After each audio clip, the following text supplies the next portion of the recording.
পূর্ব বর্ধমান জেলার পূর্বস্থলী 2 নম্বর ব্লকের অন্তর্গত পারুলিয়া বাজারে আদর্শ পট্টিতে কিছুক্ষণের বৃষ্টিতে জমে আছে কাটু জল।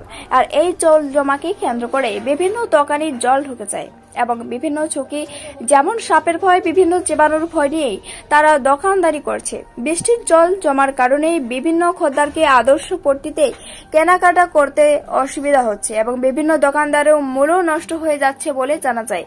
এ বিষয়ে এক দোকানদার পারুলিয়া বাজারের কমিটির উপর গাফলতির অভিযোগ তোলেন। এদিন বৃহস্পতিবার এই বিষয়ে পারুলিয়া বাজারের কমিটির সম্পাদক কালীশঙ্কর ব্যানার্জি বলেন, আমরা কিছুদিন পর পরে ড্রেনগুলোকে পরিষ্কার করি, বিভিন্ন দোকানের নোংরা তারা ড্রেনের মধ্যে ফেলে এবং আমরা কিছুদিন আগে আদর্শ পট্টিতে এলাকাটিকে সিমেন্ট দিয়ে উঁচু করেছি। এই বিষয়ে পারুলিয়া বাজার কমিটির কোনো গাফলতি নেই। হ্যাঁ, আমাদের গলিতে তো সবসময় এভাবে জল জমে যাচ্ছে। আচ্ছা, মানে দোকানও উঠে যায়, প্রায় কিছু কিছু দোকান আছে জল উঠে যাচ্ছে। আচ্ছা, একটু বৃষ্টি হলেই হ্যাঁ প্রায় 1 হাঁটু জল হচ্ছে। 1 হাঁটু। আর মানে এমনি সময় যা খরিদ্দার আসে, বৃষ্টি হলে তো মানে জল হলে তো ঢুকতেই পারছে না এলাকাতে। না না, এখানে তো আমাদের বন্ধ করে দেওয়ার মতো পরিস্থিতি হয়ে গেছে। আচ্ছা, আর এই মানে জলের সাথে তো বিভিন্ন পোকামাকড় বা জীবাণু বা সাপেরও আসার সম্ভাবনা থাকে। সাপ তো আসছিল, গত তারিখে তো সাপও আসছিল, গত তারিখে একটা সাপও আসছিল। তার মানে এইসব মানে চিন্তা ভাবনা নিয়ে আপনাদের দোকানদার কি করতে হচ্ছে? হ্যাঁ, আমরা কত ঝুঁকি নিয়ে দোকানদারি করতেছি। আচ্ছা, বাজার কমিটির একটু গাফিলতি আছে? পুরা গাফিলতি। আচ্ছা, কি বলবেন এই বিষয়ে বাজার কমিটির বিরুদ্ধে? এখন ওরাও তো কিছুদিন আগে যেমন ড্রেন পরিষ্কার করেছে, ড্রেন পরিষ্কার করার পরেও দেখা গেল কিছু তো মোটামুটি কিছু ক্লিয়ার হচ্ছে না, জলে ক্লিয়ার হচ্ছে না। ড্রেন হয়ে গেছে আমাদের ছোট, জলের পরিমাণ বেশি, যার জন্য এই সমস্যাগুলো হয়ে যাচ্ছে। আচ্ছা, বৃষ্টি হলেই সবসময় জল জমে, একটু বৃষ্টি হলে মোটামুটি হাঁটু পর্যন্ত জল জমে যায়।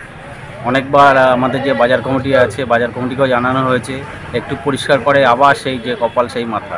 আচ্ছা, আশা করি প্রশাসনকে জানানো দরকার ছিল বাজার কমিটি।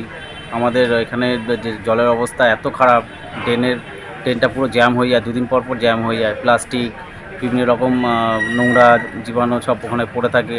বাথরুমের জলটাও এই ড্রেন দিয়ে আসে। এখন এই খরিদ্দার রাস্তা আমাদের খুব ব্যবসারও খুব ক্ষতি হচ্ছে এই জলের, মানে জল জমে যাচ্ছে।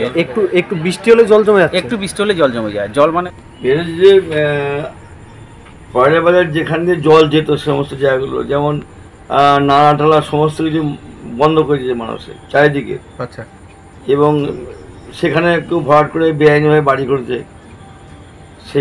সেগুলো জল যাওয়ার কোনো জায়গা নেই। একটা ড্রেন করা হয়েছে, সেই ড্রেনটা আমরা মাঝে মাঝে পরিষ্কার করে বাজার কমিটি থেকে, কিন্তু মুশকিলটা হচ্ছে যে ওই যারা কিছু কিছু লোক বাড়ি করছে, ড্রেনগুলোকে তাদের ইয়ে দিয়ে আবার বন্ধ হয়ে যাচ্ছে, আবার সেগুলো আমরা পরিষ্কার করাই।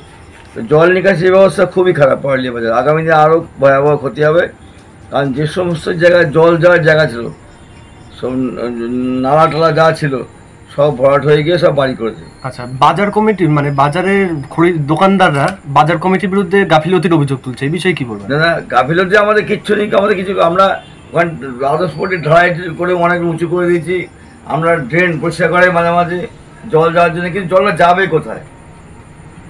যেখান থেকে জল যাওয়ার জায়গা, সেই সমস্ত জায়গা সব ভর্তি হয়ে যাচ্ছে, নানা সব ভর্তি হয়ে যাচ্ছে। আচ্ছা, যার জন্য আমাদের হচ্ছে মুশকিল। আচ্ছা, এই বাজার কমিটির যে মানে বাজারে যে পারুলিয়া বাজারে আদর্শ পট্টিতে যে জল জমে আছে, এই বিষয়ে কি পরবর্তীতে কিছু ভাবনা আবার নেওয়া হবে? ভাবনার বিষয় হচ্ছে দেখি আমরা একটা সরকারি ইয়ে দিয়ে যদি ড্রেনটা আরও বড়ো করে চওড়া করা যায়, ড্রেনটা যদি আরও বড়ো করা যায়, তাহলে পরে আমরা হয়তো চেষ্টা করে দেখবো, সেটা একটা প্রস্তাব পাঠাবো আর কি। পূর্বস্থলী থেকে অত্রি চক্রবর্তীর সঙ্গে দেবাশিস ঘোষের রিপোর্ট, রূপসী বাংলা মিডিয়া।